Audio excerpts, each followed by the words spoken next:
At first, it's only anticipation that something is about to happen. This is one thing that makes life interesting. To compete not only with players across the field, but across the world. It makes me feel joy when we win and sorrow when we lose. The action and reaction, colliding, falling, dropping, despite the odds. I love it because it brings me tears. Tears of victory, tears of joy. The skill that leads to the pass that leads to the shot that leads to the goal that determines the ultimate. Channel Sports, defining the moment of true sports. Many factors define your health. Some you can control, while others are simply beyond you. On Health News, we highlight all these factors and through medical experts provide information that will help you take informed decisions on healthy living, nutrition, and keeping fit. Get incisive health policy analysis. Health News, promoting good health. Every day you invite us to your home. Now we invite you to our homepage. Join Channels TV on social media. Hang out with us on Google Plus/Channels Television. Follow us on Twitter.com/Channels TV_NG. Friend us on Facebook.com/Channels Forum. And don't forget to like our page. That's not all. Subscribe to our YouTube channels, youtube.com/Channels Web, to get constant video updates and news and events in Nigeria and around the world. ChannelsTV.com, the news at your fingertips. Coming up next, Face Up.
Hello, thank you for staying with us and welcome to Face Off. I am Neota Igwe.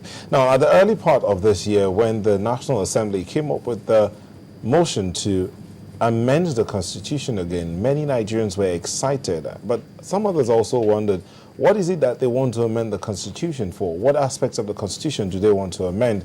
We want a new Constitution. We don't need just an amendment. But they went ahead to begin the amendment process. And in the course of doing that, they came up with a particular portion of the Constitution that they thought was very viable, even though, as they say, it died in the course of the debate on that portion of the Constitution. That's the part that had to do with tenure of those in government. That's for the president and the governors, while the Senate in particular had proposed that there be a single term of 8 years for the president and governors. When it came out for a further discussion, it sort of was killed in the course of discussion. Now, over the weekend, the Senate President had a meeting with the Deputy Senate President, Senator Ike Ekweremadu, had a meeting with journalists, and he talked about the need for that to be revisited. He suggested that it be revisited because he thinks it will help to stabilize the economy. He took examples from countries in Latin America in the 70s. It happened in Latin America where they had issues that are similar to what we're going through here. They amended certain portions of the Constitution at that time to create a single term in many of those countries to help, as they say, to stabilize their democracy. Do we need a single term for the president and governors in Nigeria?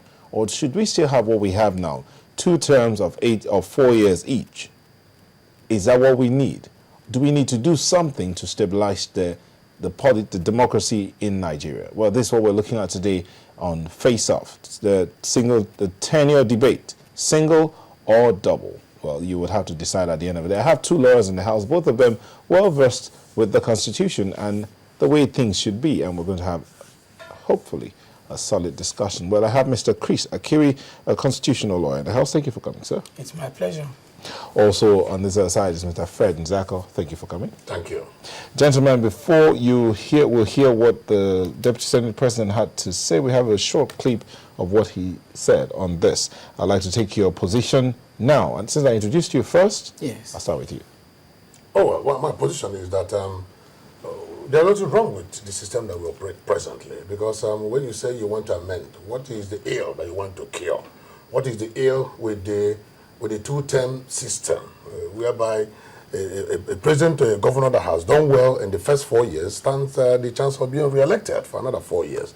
What is the ill? If the ill is to ensure that there's good governance, then that such ill will not be cured by a single tenure, because what we need is good governance and, above all, credible electoral system that will throw up credible leaders. All right, sir. Yes. You look at the angle of vision at which I want to look at it is that, yes, it's good that we have what we have, the 2-tenure system, taken straight from the United States of America. But then it's when you look at what happens in Nigeria today, you begin to feel that it's not quite reasonable to transpose into Nigeria, root, trunk, and branch what happens in other realms, particularly in the United States of America, where they have mature democracy. Now, so that's where the suggestion by the learned Deputy Senate President that we should begin to think of a single term, it comes in. But where I disagree with that one is where the number of years, maybe 6 years certain or 7 years certain, no, I am not in agreement with that at all. I believe in the single term which is proposing, but then it should be no more than 4 years for every person, in view of the expanse of the land. We'll get to where you give correct. Your points support your stance. Okay, we'll take a quick break, and in that break we'll listen to the Deputy Senate President talk about why he thinks we need to have a single term for those in office. It was for a transition period, and now this helped to stabilize their democracy. Now some of them are amending their constitution to go back to 2 terms of maybe 5 years, some 4 years, some 6 years. So we felt that it was something we could recommend to our country. And if you look at what is going on now, all the problem we're having in Nigeria, both the UPDP, the APC, and all that, the issue of succession. So we believe strongly that that matter is something that could be revisited, but I think some of the mistakes we made in our recommendation were when we said that the incumbents will not benefit from it. I think there was some kind of coalition of forces to defeat it. So yes, I believe that if the players in the